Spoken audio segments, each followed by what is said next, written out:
Туберкулез емдейтін шөп. Туберкулез деген аты жаман аурумен ауырып қалдыңыз ба?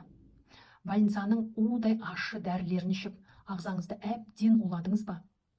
Онымен өкпедегі дақ кетпей, азып, тозып әбірждіңіз бе? Онда мұқият тыңдаңыз.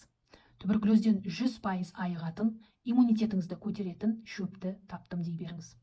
Мынау Тибет кардицепсі, табиғи антибиотик, иммунды клеткаларды көтеретін шөп тамырынан өндірілген. Құрамында 18 амин қышқылдары, 77 микро-макро элементтер, оның ішінде селен, цинк сияқты мықты антиоксиданттар және бета-каротин, В, Е, С витаминдері, убихинон және коэнзим бар. Осы бай құрамы оның туберкулез таяқшаларын өлтіріп, өкпені толық қалпына келтіруіне ықпал етеді.